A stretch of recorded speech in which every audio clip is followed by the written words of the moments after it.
Detective Miles Keegan would later say a school boundary can swallow the right minute and leave nothing else. Behind the practice field off Meridian Road, the chain link fence ticked in a light breeze. Pine sap sweetened the air, and on browned leaves, a black hair tie lay beside a torn Polaroid fragment with a dull thumb smudge. February 14th, 1978, Tallahassee, Florida, until DNA finally broke the silence and gave investigators a name to chase. But before we dive into this case, I'm curious. What true crime stories have you heard about in your town? And when did they happen? Drop it in the comments below. Let's see how many local mysteries are still out there. Block 1. Route and Initial Scene. Lydia Carver, 15, left the north exit of Glenview High at about 3:12 p.m. A friend peeled off for band practice at 3:14. The crossing guard logged her at the corner by 3:16, headed toward the cut path behind the practice field. Groundskeeper Earl Knox noted a maroon sedan idling near the service road at about 3:18. Dome light faint. No plate recalled. At about 3:20, a neighbor walking a beagle heard a single raised adult voice, then two dull thuds, then quiet. By 3:26, the path was still. No chatter, no footsteps. The missing call posted at 5:07 p.m. The working window is about 3:18 to 3:26. Minutes, not hours. Woodline tableau. Pine needles pressed flat in an oval near the fence line. One black hair tie with a single dark strand caught in the elastic. A torn Polaroid fragment face down in damp leaves. Emulsion crazed. A faint ridge smear on the back. A bus ticket stub half punched lay 2 feet off the path. No bag nearby. No scattered books. No wide drag through the understory. Perimeter artifacts. Service road dusted with light silt. No skid. No Excel mark. Chain link diamond rubbed bright at child's shoulder height. No break. Practice field gate ajar on a stubborn hinge. Fresh scuff on the post at latch height. The path showed tight toe-in steps toward the fence, then abrupt stop. No tire arc into the grass inside the minute band. Found and not found. Scene density. Found physical. Hair tie with a single captured strand. Polaroid fragment with a partial ridge smear. Bus ticket stub half punched. Found context. 3:12 school bell. 3:16 corner mark. 3:18 idling sedan. About 3:20 raised adult voice and two thuds. Silence after. Not found. No bag or notebook scatter. No jewelry loss noted by family. No curbside shout. No skid or horn in the band. The edge reads brief contact and removal, not a chase. Witness pulse. The crossing guard fixed 3:16 in his notebook. The groundskeeper underlined the dome light glow and the way the sedan sat square to the service lane. The neighbor with the beagle mapped two thuds and then nothing. A bus driver on Meridian did not note a stop in the band. No one logged a plate or a color beyond maroon. No one heard a scream carried to the street. Surface and illumination. Late winter light thin through pine. Air cool and resinous. Chain link clicked at interval. Needles held a dull sheen of damp. The service road dust fine. Limestone light on the boot toes of responders. A distant compressor hummed from the maintenance shed. Immediate response. He photographed cardinal points, mapped the path and fence line, and logged 3 items into paper: the hair tie, the Polaroid fragment, the bus ticket. Bench swabs before and after, negatives recorded. Gate latch and fence rub were dusted for ridge detail. Biologicals moved to cold storage that evening. Chain of custody entries remained clean from woods to vault, seals dated and initialed. Working window. Minutes, not hours. Between the idling sedan at about 3:18 and the stillness at 3:26, there was time to intercept, force a short step off the path, suppress a brief struggle, and depart without a street signature. Rule of 2. Anchors. Physical. One hair tie with a single captured strand and a Polaroid fragment carrying a partial ridge smear. Context. Converging minute marks. Crossing guard log. Groundskeeper's idling car. Neighbor's two thuds inside the window. A black hair tie in pine needles and a torn Polaroid stamped with a thumb smudge, both sealed for a day the case would finally listen. Tape lines, bag numbers, and an 8-minute bracket in red on a clipboard. Beyond the fence the field sat empty, and the chain link kept its small, regular tick. Block 2. Assumptions versus evidence. Stranger snatch from a moving car. He mapped what we would expect. Horn, door slam, a chirp of tires, a plate or paint note from any adult on Meridian, A skid or axle arc in service road dust. He logged what the edge gave back. No horn, no shout that carried, no tire sign. Only a sedan idling square to the lane at about 318, and then two dull thuds near 320. The street leaves no signature of a rushing grab. The car reads wait, not hunt. Classmate or boyfriend confrontation. He mapped the likely tells. Voices from teens, scattered books, a bag dumped, a chase line along the fence. He logged quiet ground, no scatter, toe-in steps that end at the chain link, and a single raised adult voice before the thuds. The sound marks do not read as peers in a quarrel, transient or worker from the grounds. He mapped indicators, tool drips, cigarette flecks fresh, a cart path into the grass, a scrape from dolly wheels, a new pry on the gate. He logged none of that. The gate sat ajar on its stubborn hinge with a fresh scuff at latch height, not a break. The lane dust stayed fine and even. Presence reads familiar hand on hardware, not a forced approach. Runaway reading off the bus stub. He mapped what a true leave looks like. A plan voiced to a friend, money or a packed satchel. A route that widens in footprints, wrappers along a line out. He logged a single, half-punched ticket 2 feet off the path. No bag, no cash mention in the first home check. Chalk clean steps that stop at the fence and then nothing. A stub on ground is not a plan. Opportunist from the curb with a quick lure. He mapped expected signs. A second voice pitched low, a wrapper trail, a short return to the sidewalk, an engine rev and gone. He logged stillness after the thuds, no return to pavement, and that steady idle before the minute band closes. The room outside the fence reads quiet removal, not a loud lure. Coach or staff encounter. He mapped tells. Name use overheard. Recognition from kids. After-school duty logs out of place. A convenience key for that gate. He logged no staff misplacement in the first pass. No child voice calling a title, only a chain link rub bright at shoulder height and the hinge groan noted by the grounds shed. Without a key, the hinge still gives with a hard pull. The scuff sits at a height consistent with an adult who knows the latch. Known face adult from the family circle. He mapped what that leaves on paper. No scream that carries. A short step off the path. Minimal scatter. And a dome light clicked on by habit. He logged a single adult voice. Then two thuds. Then quiet. A sedan waiting square to the lane. And artifacts that read brief contact.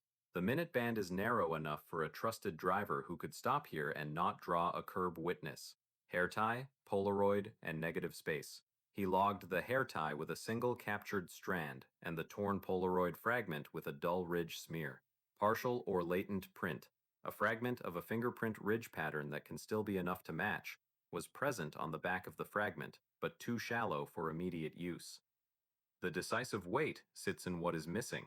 No chase trail, no loud vehicle act, no pry on the gate. False lead, decisive fact. The easy headline is a stranger at the fence.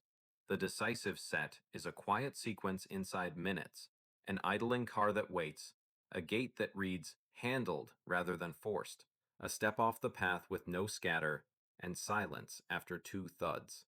Streets shout when a snatch runs. This edge does not. Era limits. Documented. It is 1978. No campus cameras on the fence line. No synchronized timestamps beyond notebooks and watches. Ridge detail on damp emulsion fragile by day one. Minutes and sealed items carry the weight that video would carry now. Working window. Minutes, not hours. He underlined the bracket that holds the spine. About 318 to 326 to intercept. Press a brief struggle, set a latch, and depart without a street signature. Rule of two. Held. Physical, one hair tie with a single captured strand and a Polaroid fragment with a partial ridge smear. Context, converging minute marks. Crossing guard note, idling sedan, two thuds and then quiet inside the band. A chain link rub bright at shoulder height, and a black hair tie in needles while a dome light glowed and then went dark. Boxes numbered, times braced in red, and a steady 8 minutes on paper. Beyond the fence, the practice field sat empty while the chain link kept its small, regular tick. Block 3. From case file to cold case. Community canvas and timing passes. He walked the fence line, service lane, and the meridian frontage. The crossing guard notebook fixed Lydia at the corner at 3:16 p.m. The groundskeeper logged a maroon sedan idling near the service road at about 3:18, with a faint dome-light glow. A neighbor with a beagle marked one adult voice, then two dull thuds at about 3:20, then quiet. By 3:26, the path read still. The bracket held where it began, about 3:18 to 3:26. Minutes, not hours. What actually went into bags and boxes? He photographed cardinal points and scale-framed the fence rub and gate latch. Into paper with dated initials. Item 1, a black hair tie with a single captured strand. Item 2, a torn Polaroid fragment with a faint ridge smear on the back.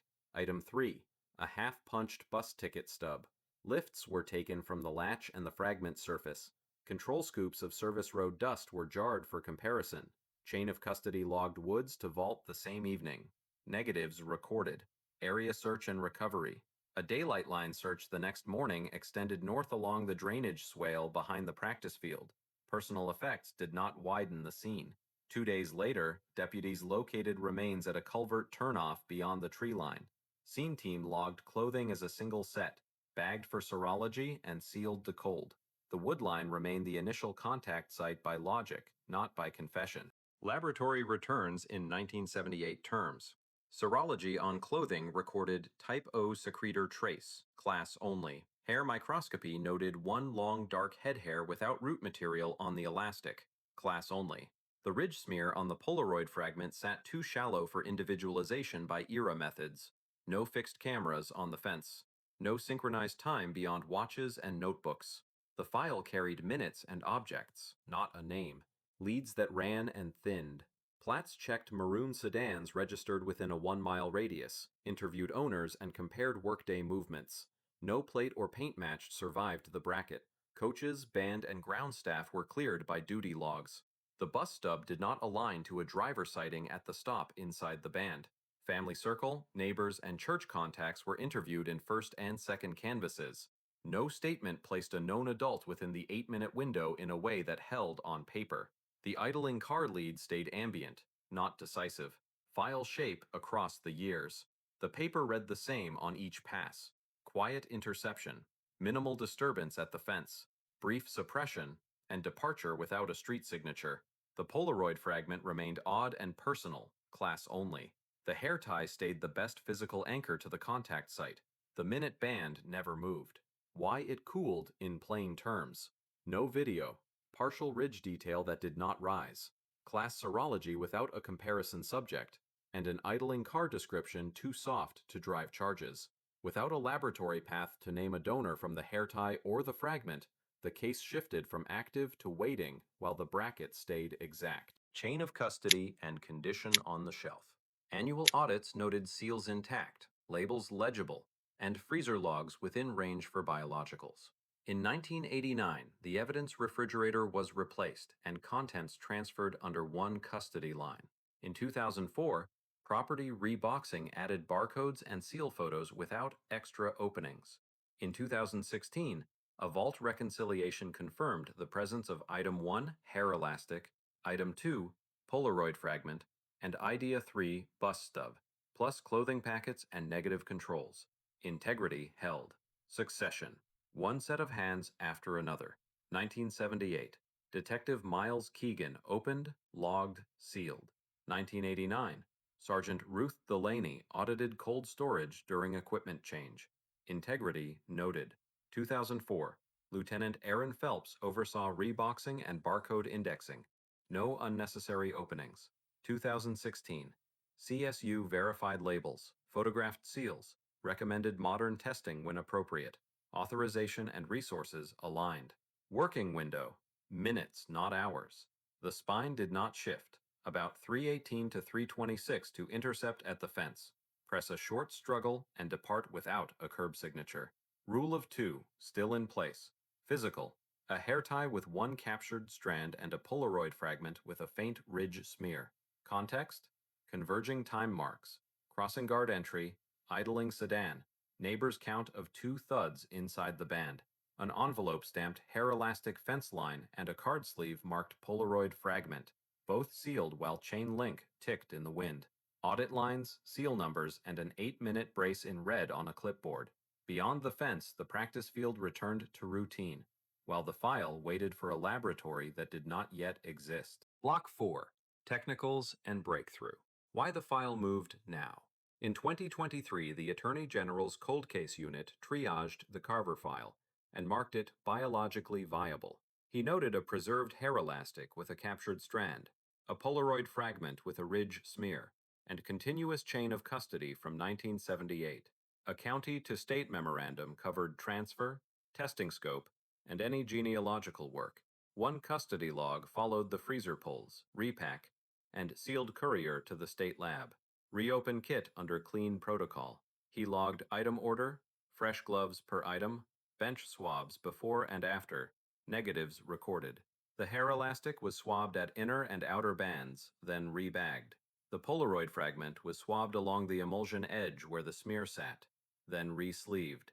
Gate latch lifts were preserved, not reworked. All returns back to cold, seals dated and initialed. First pass. STR and database reality. STR, short tandem repeats. The standard DNA test that examines short repeating markers like a genetic fingerprint. The Polaroid swab produced a single source male autosomal STR profile at full core loci. The hair elastic swabs produced a mixed low template profile, with the same male as major, supportive only. CODIS, Combined DNA Index System, returned no hit, which only said the donor was not in the database. Negatives remained clean. The profile reproduced on independent extracts. SNP turned for leads, not proof. He authorized a low-input SNP library from the Polaroid extract. Call rate held in the low 90s. Mixture assessment supported a single male. FGG, Forensic Genetic Genealogy. Investigators compare crime scene DNA to open genealogy databases and build a family tree down to a candidate. Uploads stayed within opt-in law enforcement portals with time-stamped audit packets. The match set resolved to a cluster that overlapped with the maternal branch of the Carver family, not by direct descent but by cousin links that placed the donor inside the extended circle. Age and geography gates narrowed the tree to adult males who lived within routine reach of Meridian Road in 1978, and who had reason to be near the school on a weekday afternoon. Tree build with a minute filter. He mapped public records, city directories, and church rosters against the tree. The minute filter cut the list again. Anyone who could stand at the fence between about 318 and 326, who could move a known teenager off a path without a scream that carried, and who could explain a maroon sedan idling square to the service lane. One name remained on paper with intimate access and car ownership that season. A family uncle by marriage who joined the search that night and provided a receipt that timed his errand outside the exact bracket. Microtrace and room logic, second pass. He reread the Polaroid fragment under polarized light. Microabrasions along the tear edge ran from upper right to lower left, consistent with a right-hand tear. The ridge smear on the back aligned to that orientation. The chain link rub at shoulder height showed metal burnish without pry. None of these traits named a person alone. Together, they matched a quiet interception by a known adult rather than a curbside snatch. Eliminations and controls. Elimination swabs from first responders and lab staff did not match. Family reference samples for exclusion did not match the male donor. The STR profile reproduced across labs. Bench blanks, reagent blanks, and handling controls read clean. Seal photos from 1978, 1989, 2004, 2014, and 2023 matched labels without unnecessary openings. Integrity held. Shortlist deliverable. The FGG scaffold and the minute gates produced a shortlist of 1. A family relative by marriage with routine proximity to the school, ownership of a maroon sedan that year, and documented presence in the house the week of the homicide. He packaged the tree diagram, audit log, a timed presence matrix, and a field plan to obtain a lawful discard for STR comparison. Lawful discard plan. Clean and public. He mapped ordinary routines and underlined acceptable targets that require no entry onto private space. A bottle cap from curbside recycling on pickup morning. A straw from a food court bin. A napkin from a pharmacy insert. A cigarette from a library urn. Each recovery to be photographed before and after, lifted with fresh gloves, bagged in paper, sealed with date and initials, then direct to vault. Court-authorized buckle would follow only after a clean match. Empty DNA as a preservation check. Empty DNA, mitochondrial DNA, maternal line DNA, useful when nuclear DNA is degraded or limited. A parallel read from the hair strand on the elastic matched a common maternal haplotype and served as a storage control across decades. It did not identify the donor, it supported preservation. Working window. Application. He kept the spine exact. About 318 to 326 was the only workable bracket for interception, short suppression, and departure without a street signature. Surveillance would hinge on those minutes as a narrative test against the candidate's account. A Polaroid smear that finally spoke in full STR, and a family tree that put one familiar driver inside 8 narrow minutes. Audit lines, clean blanks, and a red pencil brace around 8 minutes on a worksheet. Beyond the fence, the field kept its ordinary wind tick, while the lab's quiet work opened a door the scene had shut for decades. Block 5. Identification, confirmation, arrest. Lawful discard, one name to paper. He mapped the candidate's routine and waited on public discard. On May 28, 2024, at about 12:41 p.m., the family relative by marriage, Richard Cole, 72, finished an iced tea at a diner on Thomasville Road and pushed a straw into the lobby trash insert. He noted the time, photographed the bin mouth and liner lifted with fresh gloves, isolated the straw, and sealed a paper sack with date and initials. Chain of custody stayed continuous from lobby to vault. STR. Polaroid to discard. He compared the full autosomal STR from the 1978 Polaroid fragment to the 2024 straw. All core loci matched with no unexplained dropout. Random match probability returned at about 1 in 5 quintillions in the relevant population set. The likelihood ratio exceeded 10 to the 18th against an unrelated person. Independent re-extractions reproduced the result. Negatives stayed clean. Touch DNA. Supportive only. He reworked the hair elastic lifts. The low template mixture remained limited, but carried alleles concordant with the Polaroid and straw donor. He underlined that this trace served as corroboration, not weight. Court-authorized buckle. Confirmation. With the discard match on paper, he obtained a warrant. On June 6, 2024, at about 9:02 a.m., Richard Cole provided buckle swabs under order at the county office. The STR profile matched the Polaroid donor at all loci with the same statistical weight. A second laboratory confirmed on a blind packet. Reports logged RMP and LR and marked the identification as confirmed. Corroboration. Access, minutes, motive pressure. Vehicle records placed a maroon sedan registered to Cole in 1978. Routine presence near Meridian Road, and service work receipts that did not fix him outside the bracket. Church rosters and family notes documented his role in school pickups that winter. Neighbors logged him joining the search the night Lydia went missing. The minute band never moved. About 3:18 to 3:26 to wait at the service lane, intercept at the fence, press a brief struggle, and depart without a street signature. Rule of 2 held. Full STR identification as physical proof, and a timed presence matrix plus scene choreography as context. Arrest. Ordinary place, ordinary hour. On June 12, 2024, at about 8:07 a.m., detectives arrested Richard Cole in the post office parking lot off Thomasville Road. Morning air mild.